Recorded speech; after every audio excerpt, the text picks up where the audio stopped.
হযরত ইব্রাহিম একবার ভ্রমণ করতে বেরিয়ে নানা স্থানে ঘুরতে ঘুরতে হারাম দেশে এসে হাজির হয়েছিলেন।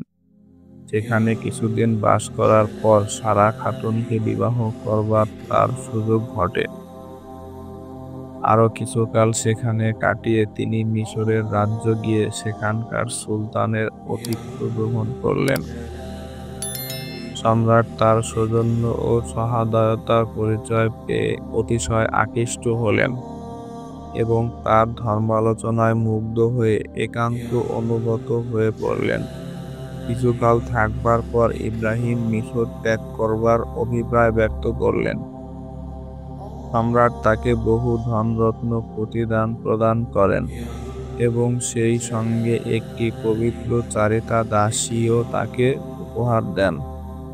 এই দাসীটির নাম হাজেরা। হাজেরাকে সঙ্গে নিয়ে নানা দেশ বিদেশে ভ্রমণ করে অবশেষে তিনি প্যালেস্টাইন এসে উপনীত হলেন। সারা খাতুনের কোনো সন্তানাদি জন্মগ্রহণ করল না। প্রতিবেশীরা মনে ভাবলেন তিনি বন্ধ্যা।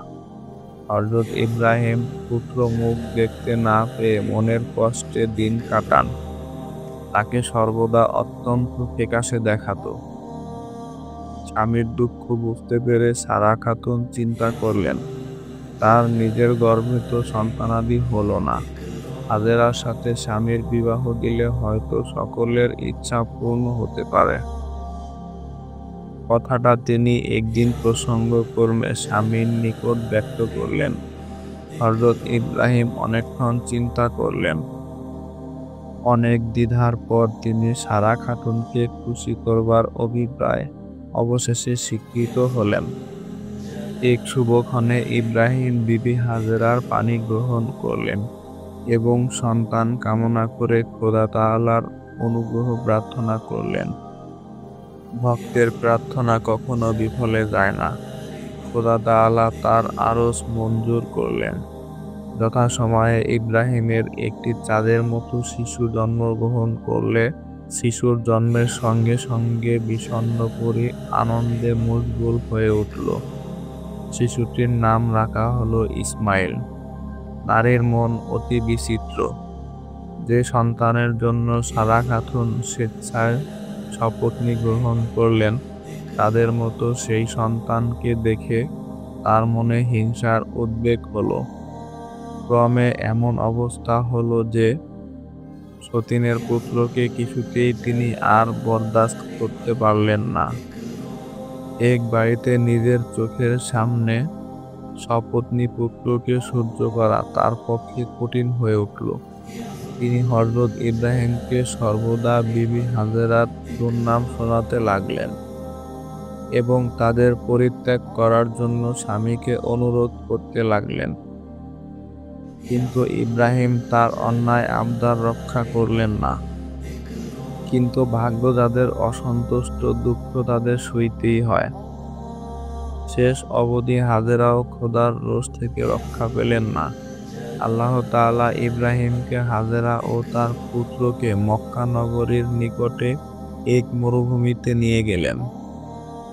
তারপর অশ্রুপূর্ণ কণ্ঠে হাজেরাকে বললেন, খোদার হুকুমে তোমাকে এখানে রেখে যাচ্ছি, তার ইচ্ছাই পূর্ণ হোক। এই বলে তিনি এক মশক পানি ও কিছু খেজুর তাকে দিয়ে চলে গেলেন।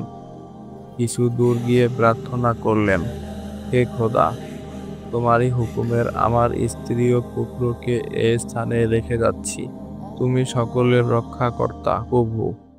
এরা যেন কোনো বিপদে না পড়ে, তুমি এদের রক্ষা করো। কিছুদিন পরে খাদ্য এবং পানীয় নিঃশেষ হয়ে গেল। জননীর বুকের দুধের ধারা ক্ষীণ হয়ে এলো। শিশু ইসমাইল ক্ষুধার্ত, তৃষ্ণায় চিৎকার করতে লাগলো। হাজেরা নিকটবর্তী পাহাড়ের উপর উঠে জলাশয়ের সন্ধান করতে লাগলেন। নিরাশ হয়ে অপর একটি পাহাড়ের শীর্ষদেশে উঠে নিকটে কোনো জনবসতি আছে কিনা লক্ষ্য করতে লাগলেন এবং মনে মনে খোদার অনুগ্রহ প্রার্থনা করতে লাগলেন। বারে বারে নিরাশ হয়েও বেচারি হাজেরা একবার সম্মুখে ও একবার পার্শ্ববর্তী পাহাড়ে ছোটাছুটি করতে লাগলেন। কিন্তু কোথাও পানির সন্ধান তিনি পেলেন না। হঠাৎ তার নজরে শিশু ইসমাইলের পায়ের আঘাতে পাথরের টুকরো সরে গিয়ে একটা গর্ত হয়েছে ও তার মধ্যে থেকে ক্ষীণ পানির ধারা ধীরে ধীরে বের হচ্ছে। তিনি পরম দয়াবান খোদা তাআলাকে অন্তরে কৃতজ্ঞতা জানিয়ে প্রাণ ভরে পানি পান করলেন এবং শিশুর মুখে পানি দিলেন। ঝর্ণার চারিধারে বিবি হাজেরা বাঁধ দিয়ে দিলেন, ফলে সেটা একটা সুমিষ্ট পানির কূপ তৈরি হলো। ওই কূপ ৪,০০০ বৎসর ধরে লোকেরা পানি জুগিয়ে আজও হযরত হাজেরার মাতৃহৃদয়ে আকুল প্রার্থনার সাক্ষ্য দান করেছে। ক্রমে ক্রমে ওই স্থানে লোকের বসতি হয়ে সুবিখ্যাত মক্কা নগরী তৈরি হয়েছে।